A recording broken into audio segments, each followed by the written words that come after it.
Hey everybody, it's Mr. Qualls, and we've got a class today. It's what is this? Fourth period, right? Yeah. So we got fourth period. It's on a Wednesday, and what we're going to do is we're going to talk about this worksheet on reflections of shapes. Reflections is pretty easy. Reflections work pretty easy with the XY values if we're just going over the x-axis or the y-axis. But what we're going to do today is we're going to change that a little bit, and instead of flipping over the x or the y-axis, we're going to be flipping over something like y equals 3. So the way that we're going to go about that is I'm going to show you where that is and which line you're going to move, because it is a little more difficult, but it is the same rule. When you're reflecting, all you're doing is looking at if what you're looking at is the distance away from the line of reflection. Okay? So when you have something and it's not the axis that you're reflecting over, you're going to be reflecting over something else. What we're going to do is we're just going to count how far it is away from that, and we're just going to reflect it over that line. Okay? So the first thing we're going to do is look at number 1, and I want you to do with this, I want you to mark with number 1, I want you to take a pencil or something and mark the line that we're going to use as the line of reflection. And the line of reflection in number 1 is the x-axis, which is right here. So I just want to remind us of what line that is. Now, if we're looking at that, I just lost my colored pencil. So if we look at that,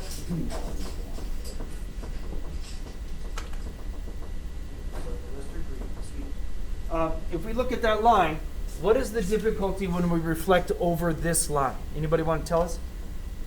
What's the difficulty with this problem? What's the thing that we're going to have difficulty with? Okay, so it's on the line. It's on the line of reflection. So what are we going to do with, are we just going to make sure that everything's in the same quadrant, or what are we going to do with Q? Yep. Very good. So Q is going to move up and end up above the x-axis. And where is L and G? Where are L and G going to end up? In the fourth quadrant. In the fourth quadrant below the x-axis, right? So this thing is on the line of reflection. It stays on the line of reflection. This next one is where it gets kind of weird for you guys. We're not going to, on number 2, we're not going to reflect across the y-axis. What we're going to do is reflect across the line that is y equals 3. Does anybody know where the line y equals 3 is? All right. It is up from the origin, 1, 2, 3, and it is this line right here. It is the third line up from the origin. That is y equals 3. So we're going to reflect this over that line. So you need to mark that line. And then what we're going to do here is, when you want to reflect U over that line, you're just going to count, well, it's 1, 2 away, and it gets marked here.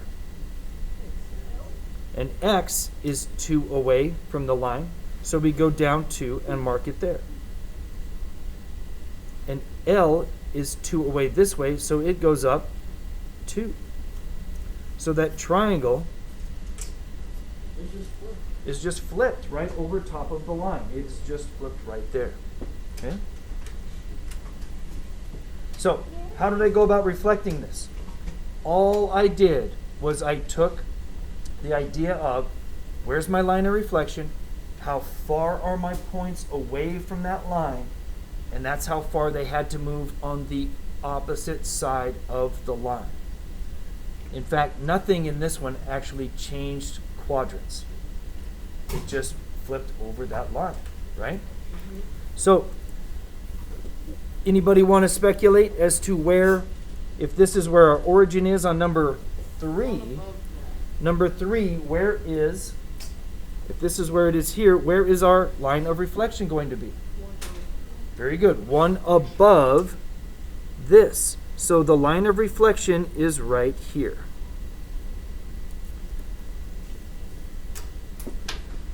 Now, this figure is also on the line of reflection. So is it going to leave the line of reflection? No, that's right. It can't leave the line. So anything below the line goes above it, and anything above goes below. But it's just a counting game. How far away is T from this line? How far away is T from that line? 4.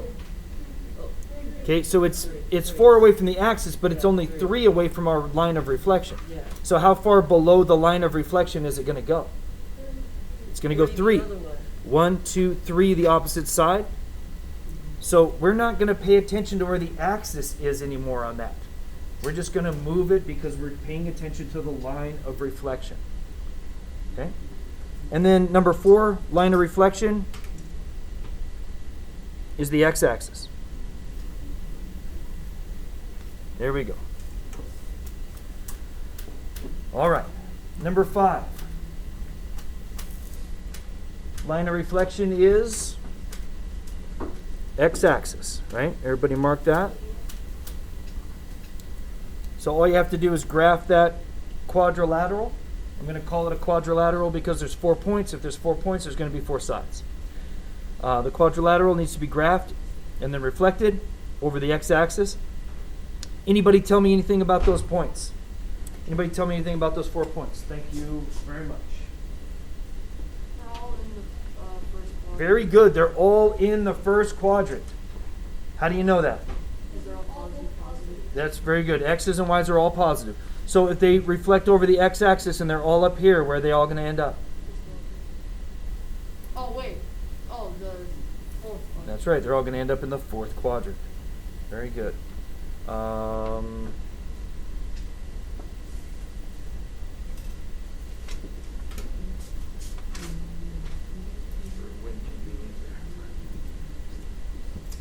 So we'll take care of it later. So number 6, where do you think the line of reflection is for y equals -2? 2 below y. Very good. 2 below the y. Man, you guys caught on to that so much faster than some of my other groups. So what are we going to do with these numbers over here? They're not all in the same quadrant. This one's in the 3rd, this one's in the 3rd, that one's in the 4th, and that one's in the 4th. So we're just going to graph that down here, and we're going to flip it over the line. Yep, we're going to flip it over the line. So it's all distance problems is all it is. Okay? Make sure you've got that line of reflection marked though. Okay? Now, on number 7, it's the x-axis that we're reflecting over, right? So everybody knows that one. On number 8, where would -1 be? Y equals -1. That's right, it's 1 below the x-axis, right? Now, here's a problem on number 9. Where would x equal 3 be for a line of reflection? It would be 2 to the right of x. I mean 3 to the right. It would. It would be 3 to the right of x. So if we were going to, if we look at this picture here for just a second, okay, and I wanted to, oh good, they both came up. If I wanted to reflect over x equals 3, that line would be right over here.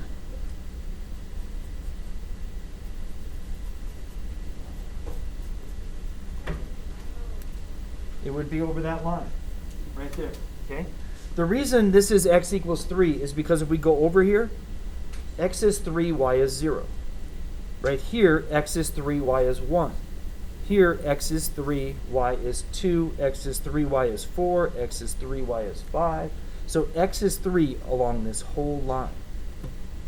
Then, on number 9, you're going to reflect that. You're going to put them up here, and you're going to reflect it over that line. Okay? And then how about number 10? It's 1 to the left. So x minus 1 is right over here. It's 1 to the left. And that's your line of reflection for that one. Okay? All right. So if you don't remember that exactly, the next time we see each other, we're going to go over that. Okay? Now, there's one last thing I need to talk to you about on this worksheet. And I'm not going to lie to you. It's not going to be easy. All right? It's not going to be easy. Some of us are going to fall right into, hey, that was so super easy, whatever. And the rest of us are like, dude, I'm completely lost again, like you've never done a translation or anything. Okay? So, bear with me on this while I do this. So, what we're looking for is to describe a rule for the transformation, or excuse me, the reflection. A rule for the transformation. In this case, it's a reflection. So, what I want to know is what is happening to my x, y. Remember our rules, the way we draw those with our little arrow. So everybody write that down. And we're going from this pre-image to this image. So, what am I going to reflect that image across? Would be negative Y-axis. X equals negative X. X equals negative. So that's normally what happens, right?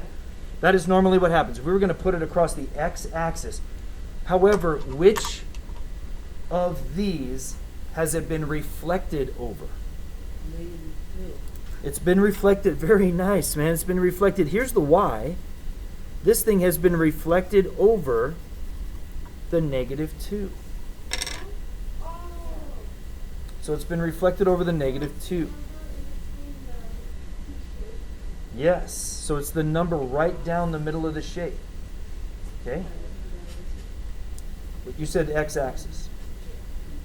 Oh, I said what the well, I was doing like the X equals negative 2. Oh, that's exactly right. Yeah. Yes. So this is x equals negative 2. Okay? So this needs to be reflected. What we're going to do for right now is we're going to just put negative.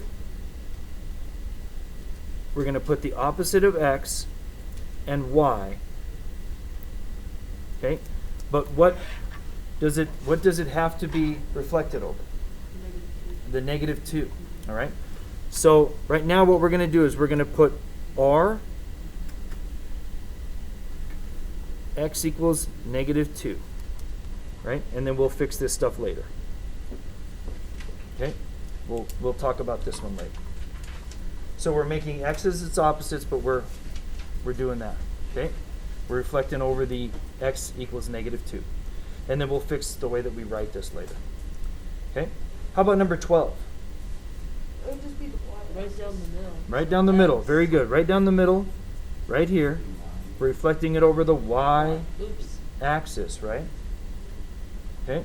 How about number 13? Would be negative 2 again. It is also the negative 2 again. Very good. And how about number 14? It would be 2. Yeah, 2. Yeah, x equals 2. Very nice. Okay, so the first part of the worksheet is probably a little tough, little different because we're reflecting things over lines that we're not used to. But if you've marked your lines, all this is looking at how far are my points away from the line of reflection and then just moving them across the line of reflection. Okay? Anybody have any questions about this? The next time we see each other, you'll have time to work on this. If you're working at home on this, you can certainly call me, wait till a Zoom meeting, ask me some questions, and we'll take care of it then. Thank you.